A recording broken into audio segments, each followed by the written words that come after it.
les va, hermanos? Nos volvemos a encontrar después de 7 días en este periodo de cuarentena que nos ha tocado vivir y que por lo que se ve se ha extendido o se sigue extendiendo un poco más. Eh, Deseamos que podamos encontrarnos nuevamente en la iglesia en algún momento. Sabemos que hay algunas comunidades de fe que han comenzado a llevar adelante algunos cultos. El tema es que por ahí hay muchas limitaciones y hemos decidido con los hermanos aplazar un poquito el comienzo general de las reuniones hasta que todos, o que por lo menos haya un poco más de flexibilidad en las obligaciones sanitarias que tenemos que cumplir para poder llevar adelante los cultos. Es como que vamos a estar en el culto por ahí, en la iglesia, llevando adelante la reunión, vamos a estar pensando más en los aspectos sanitaristas que en los aspectos que tienen que ver con la adoración y con el culto propiamente dicho. Si vamos a estar con esa preocupación, por ahí pierde un poco el sentido esto. Pero esto no quiere decir de que no deseemos realmente encontrarnos nuevamente y estamos orando para que justamente esto sea una realidad. Bueno, en esta cuarentena, en estos 3 meses ya largos que hemos estado estudiando la palabra del Señor, recuerden ustedes que el primer gran tema que vimos el primer mes fueron los jinetes, esos caballos del Apocalipsis, esos eventos que se iban a dar después del arrebatamiento, es decir, después que el Señor lleve a toda su iglesia. Ahí es como que hemos visto un poco la visión, ¿no?, de una iglesia victoriosa, vencedora. ¿Por qué? Porque el Señor viene a buscar a sus hijos y los lleva a la gloria sin que los hijos de Él pasen por esa tribulación, por esos juicios que se van a desarrollar aquí en la tierra en ese periodo de 7 años más o menos. Una iglesia vencedora, victoriosa, que está en la presencia del Señor para rendir tributo al Señor y adoración, ¿no? Después vimos en el segundo mes, o estamos viendo, hoy nos toca ver la última corona, esto que tiene que ver con los premios, tiene que ver de alguna forma con, se podría decir, con el reconocimiento del Señor hacia sus hijos. Aunque no merecemos eso, el Señor va a recompensar o reconocer algunas virtudes que tienen que ver con el deber cristiano, como hemos visto en estos domingos. Y hemos visto las distintas coronas, ¿no? La corona incorruptible, la corona de gozo, la corona de gloria. Hoy nos toca ver justamente la corona de vida. Es la última de las 5 coronas que se nombran justamente en la Biblia. Y después, ahora el próximo mes, en el fin de semana que viene, vamos a arrancar con lo que tiene que ver en el presente, es decir, características de una iglesia viva. Eso es lo que vamos a ver. En medio de esta cuarentena, en medio de estas circunstancias difíciles, la pregunta es, ¿cuáles son las características de una iglesia viva? Eso es lo que vamos a comenzar a ver el domingo que viene. Porque hemos visto el futuro, hemos visto las preseas o los premios que el Señor nos va a dar, pero tenemos que vivir el presente. Estamos en el presente y tenemos que desarrollarnos en el presente. ¿Qué vamos a hacer en esta circunstancia, en estas pruebas que estamos viviendo? ¿Vamos a estancarnos o vamos justamente a proyectarnos hacia adelante? ¿Vamos a pensar en lo que el Señor va a hacer con nosotros en el futuro, que no sabemos cuándo va a ser, a lo mejor dentro de un año, de 10 o de 20, no sabemos cuándo el Señor va a venir a buscar a los suyos, o vamos a actuar en el presente? ¿Cómo nos movemos? ¿Cómo actúa el poder del Espíritu Santo, la presencia del Espíritu Santo en medio de sus hijos? Y lo cierto es que el Señor, más allá de las pruebas que nos tocan vivir, el Señor quiere que nosotros, de alguna forma, estemos, actuemos, pensemos y nos desarrollemos en estas circunstancias. Y por lo tanto el Señor quiere que nosotros seamos vencedores a pesar de las pruebas. Las pruebas tienen una característica fundamental. Pueden llegar a sacar lo peor de nosotros, porque cuando, justamente como dice Pedro, cuando nuestra prueba es sometida a ese fuego, ¿no?, esa fe sometida a ese fuego, y estamos siendo sometidos en la prueba, puede llegar a sacar lo peor de nosotros, porque es como que nosotros, en lugar de tomar la prueba como algo positivo, que es para purificarnos, para sacar lo mejor de nosotros, nos podemos resistir, no podemos entender la situación y entonces entramos en un problema, en un dilema. ¿Qué hacemos en el momento de la prueba? ¿Nos confiamos o vencemos? ¿Nos quedamos quietos o nos quedamos, digamos, sorprendidos ante el evento que se da? Vamos a abrir la Biblia en Apocalipsis y vamos a leer en el capítulo 2 esta quinta corona que tiene que ver con la corona de vida, así se denomina. Y vamos a ver que el contexto en que esta corona se da tiene que ver justamente con las pruebas, que es de lo que estábamos hablando hace un ratito. Apocalipsis capítulo 2. Estamos leyendo lo que serían las iglesias del Apocalipsis, ¿no? Esas 7 iglesias que se nombran allí, en este caso es Esmirna, y ahí aparece este concepto de la prueba. Dice allí el ángel que escribe la iglesia justamente de Esmirna. Dice, bueno, el versículo 8 escribe el ángel de la iglesia de Esmirna, el primero y el postrero, el que estuvo muerto y vivió, dice esto: yo conozco tus obras y tu tribulación y tu pobreza, que no eres, pero tú eres rico, y la blasfemia de los que dicen ser judíos no lo son, sino sinagoga de Satanás. No temas nada de lo que vas a padecer, dice el versículo 10. He aquí el diablo echará a algunos de vosotros en la cárcel para que seáis probados y tendréis tribulación por 10 días. Sé fiel hasta la muerte y yo te daré la corona de la vida. El que tiene oídos, oiga lo que el Espíritu dice a las iglesias. El que venciere no sufrirá daño de la segunda muerte. Entonces fíjense el contexto en que esto se da. Entonces pónganse a pensar que el libro de Apocalipsis se escribió en el año 80, 90, fue el último libro que escribió Juan, de nuestra era. En aquel contexto estaban bajo el Imperio Romano, era muy común la persecución, muchas personas murieron, muchos creyentes murieron por el Evangelio. Y entonces Juan les dice a través de esta carta a la iglesia de Esmirna que iban a tener persecución por 10 días. Y no se sabe bien cuál fue la persecución. Algunos incluso pueden llegar a decir que esos 10 días representan 10 años. No sabemos, no es la cuestión. Lo que sí está claro es que ellos van a tener persecución. Y el aliento es que ellos debían resistir la prueba. El Señor estaba alentándoles a resistir la prueba. Y en este caso una prueba que es muy especial. Es la prueba de la muerte misma. Es como llevarlos y adelantarles lo que va a ocurrir dentro de unos días. Llevarlos al umbral de la muerte. Nosotros no estamos acostumbrados a vivir eso aquí en Argentina. Vivimos en un país bendito. Vivimos en un país con libertad.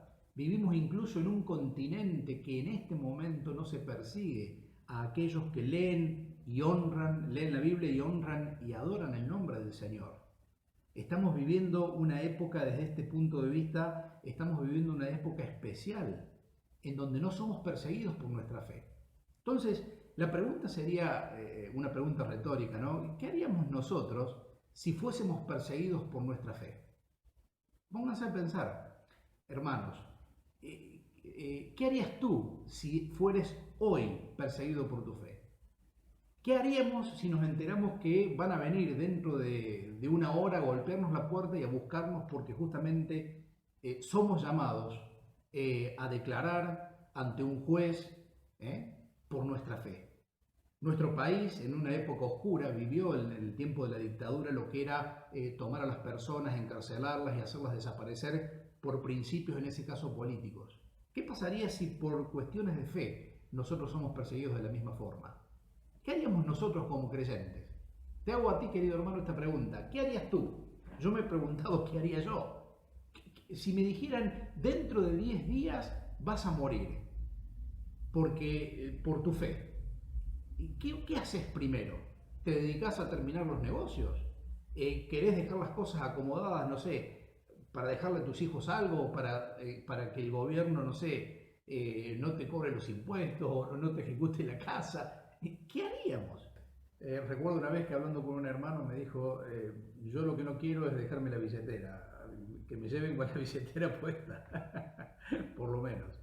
Lo cierto es que ante una situación así, cuando estamos en el límite de una situación así, no sabemos qué hacer. Pero lo cierto es que Apocalipsis nos presenta a una persona que tiene el desafío de vencer, es decir, al creyente que tiene el desafío de vencer esa prueba durísima de la vida.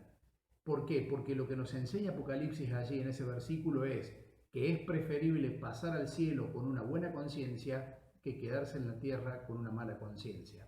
Ahora, cuando vamos a Santiago, el capítulo 1, que es donde también se nombra la corona de vida, vamos a ver que allí Santiago la está nombrando la corona de vida dentro del contexto de las situaciones que se dan aquí en la tierra. No llega a decir, bueno, la corona de vida solamente es para aquel que pierde la vida en el nombre del Señor Jesús, sino que sencillamente la corona de vida también es para aquel que es capaz de vencer la prueba difícil de la vida. En Santiago capítulo 1, el versículo 23, el versículo 12 dice: bienaventurado el varón que soporta la tentación, porque cuando haya resistido la prueba, recibirá la corona de vida que Dios ha prometido a todos los que le aman. Este versículo parece como un trabalengua, ¿no? Porque comienza diciendo: bienaventurado el varón que soporta la tentación, porque cuando haya resistido la prueba, recibirá de parte de Dios la corona de vida. La pregunta es, ¿prueba y tentación son distintas? Bueno, no vamos a acabar ese concepto hoy. Lo cierto es que ahí en el original griego son muy parecidas. Pero yo podría decir lo siguiente, en este caso tomando lo que hemos leído en Apocalipsis, que evidentemente ante una situación crítica los creyentes, ante una prueba, nosotros podemos llegar a tomar un atajo que no es el que Dios quiere. Y yo creo que a veces en medio de la prueba nosotros sucumbimos a la tentación, porque en lugar de salir aprobados de la prueba, terminamos cayendo en la tentación. En otras palabras, por ejemplo, si nosotros tenemos que defender nuestra fe o tener que plantear nuestra fe delante de los hombres, callamos la boca y preferimos no decir nada por miedo al que dirán, o porque me van a perseguir, o porque se van a reír de mí, o porque me van a decir: ah, vos sos un cristiano, sos un creyente, ustedes esto, lo otro. Si yo hago eso, lo que he hecho tal vez es tomar un atajo y he ocultado mi fe. A lo mejor lo hice con vergüenza, como aquel hombre que, ¿se acuerdan ustedes que le habían dado un talento y por vergüenza, porque no se animó, por lo que ocultó el talento, y cuando vino el Señor le dijo: bueno, acá yo te devuelvo el talento que me diste, porque sabía que eras hombre rígido, duro, etcétera, etcétera? ¿Entienden? Entonces, dice: bienaventurado el varón que soporta la tentación, porque cuando haya resistido la prueba, recibirá la corona de la vida. Entonces la pregunta es la siguiente: si estamos bajo una prueba que puede llegar a ser esta que estamos viviendo, ¿cómo actuamos? ¿Actuamos con desesperación? ¿Confiamos en el Señor? ¿Nos quejamos o decimos seguramente Dios tiene un propósito detrás de todas estas cosas? ¿Cómo actuamos nosotros ante esta prueba?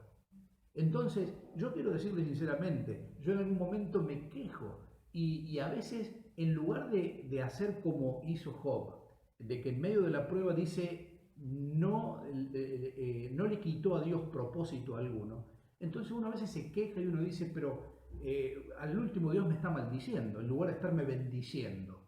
Si yo soy un hijo de Dios, ¿por qué Él no me bendice y me está poniendo esta prueba? Entonces, si yo tomo ese atajo, estoy sucumbiendo a la tentación de negar al Señor, de darle la espalda al Señor. Estoy negando mi propia fe. Estoy diciéndole al Señor: bueno, yo creo en ti, pero en realidad no te creo tanto. Y estoy sucumbiendo a la fe. Entonces, tenemos el desafío, hermanos, que ante la prueba nosotros no tomemos los atajos y caigamos en la tentación. ¿Se acuerdan cuando el diablo se presentó delante del Señor Jesús allí en el desierto? Y él empezó a decir: bueno, si tenés hambre, convertí estas piedras en pan, esto, lo otro. Y entonces él le terminó diciendo: vete, Satanás, porque escrito está: al Señor tu Dios adorarás y él solo servirás.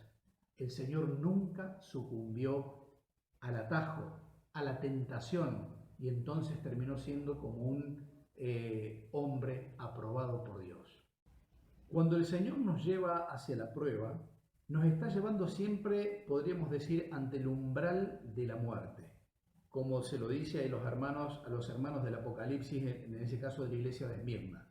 Les estaba diciendo: el que venciere, yo le daré la corona de la vida. Y aquí Santiago dice lo mismo: al que venciere en esta prueba y que salga victorioso, el Señor le va a dar la corona de la vida. ¿Qué quiero decir con que el Señor siempre nos empuja ante el umbral de la muerte?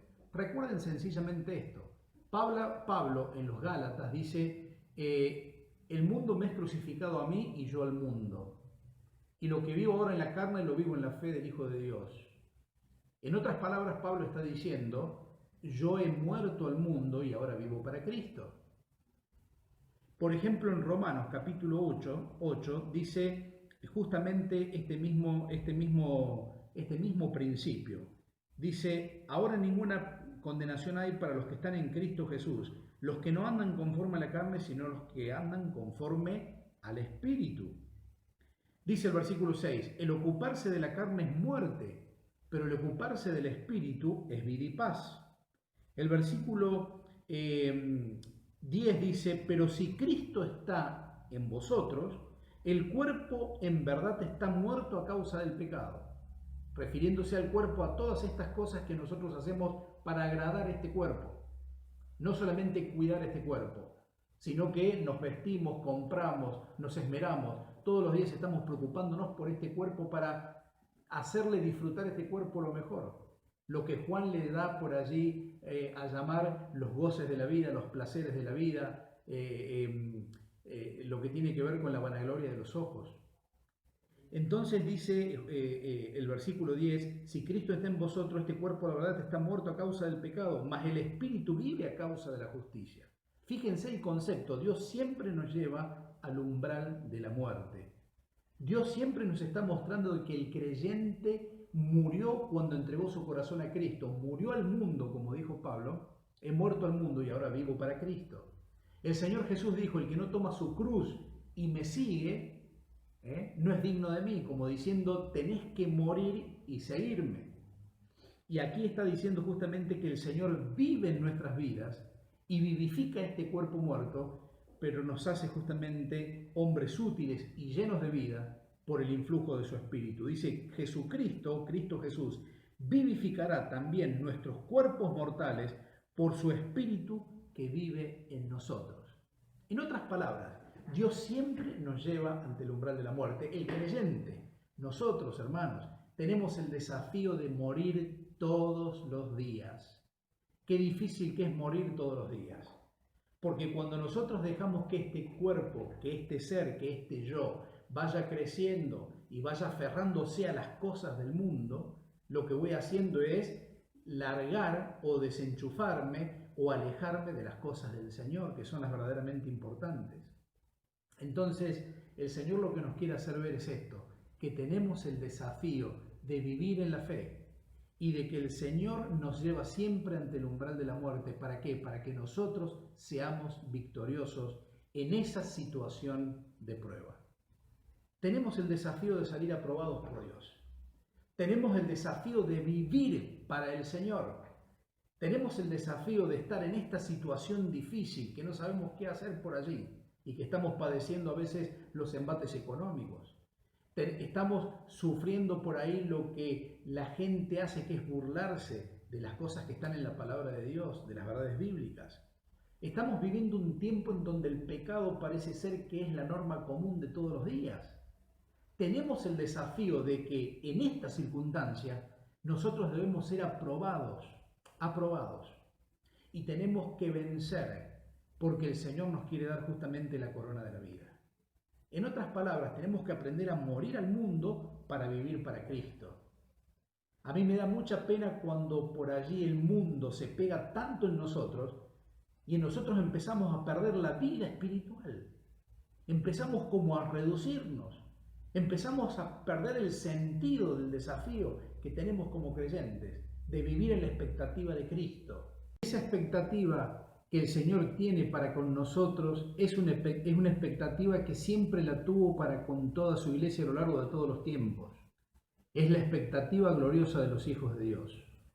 El Señor dice ahí en Romanos capítulo 8, el versículo 37, dice antes, en todas estas cosas somos más que vencedores por medio de aquel que nos amó. ¿Y a qué se estaba refiriendo el apóstol cuando decía eso? En los versículos anteriores decía, ¿quién nos condenará? ¿Quién nos acusará? ¿Quién nos separará del amor de Cristo? Y nombra un montón de cosas, tribulación, hambre, desnudez, esto, lo otro. Podríamos decir, la pandemia me va a separar del amor de Cristo. El Señor tiene expectativas gloriosas de vida. El Señor quiere hijos que vivan la verdadera vida espiritual en Cristo. Y es por eso que debemos aprender a morir todos los días, para que justamente emerja el poder del Señor en nuestras vidas, la presencia de su Espíritu, y que justamente el Señor se apropie de nuestras propias vidas. En ese mismo pasaje, en el capítulo que hemos estado leyendo de Romanos, el capítulo 8, dice: el Espíritu mismo da testimonio, el versículo 16, a nuestro espíritu de que somos hijos de Dios. Y si también somos herederos, somos coherederos con Cristo, para que juntamente con Él seamos glorificados. Y es que padecemos juntamente con Él, para que juntamente con Él seamos glorificados. Fíjense lo siguiente: el padecimiento es parte de la vida cristiana. Nosotros pensamos a veces que la vida cristiana es una vida que uno no tiene que padecer. El hecho de vivir para el Señor significa padecer por el Señor. Pero quiero, hermanos, animarles con lo siguiente: esto no significa que nosotros no somos victoriosos. No significa que nosotros hayamos perdido la batalla.